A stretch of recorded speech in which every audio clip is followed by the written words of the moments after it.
কি জানেন জগন্নাথ দেবকে প্রতিদিন ঠিক 56 রকমের ভোগ কেন দেওয়া হয়? পুরাণ অনুসারে দ্বারকার শ্রীকৃষ্ণই পুরীতে জগন্নাথ দেব রূপে বিরাজ করছেন, আর সেই শ্রীকৃষ্ণের সঙ্গেই জড়িয়ে আছে 56 ভোগের কাহিনী। জানা যায় গোকুলে মা যশোদা প্রতিদিন বালক কৃষ্ণকে 8 প্রহর ধরে খাবার খেতে দিতেন, কিন্তু একবার ইন্দ্রের রোষে গোকুলে নেমে আসে মহাপ্রলয়। গোকুলবাসী, গবাদি পশু পাখি সবাই ছিল মহা বিপদের মুখে। তখন শ্রীকৃষ্ণ তার কনিষ্ঠ আঙ্গুলে গোবর্ধন পর্বত তুলে ধরেন এবং 7 দিন ধরে সবাইকে আশ্রয় দেন সেই পর্বতের নিচে।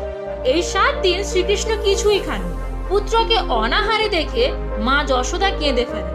প্রলয় থামার পর 7 দিনের 8 প্রহর মানে মোট 56 প্রহরের খাবার তিনি একসঙ্গে পরিবেশন করেন শ্রীকৃষ্ণ, আর সেই থেকেই শুরু হয় 56 রকমের ভোগ নিবেদন।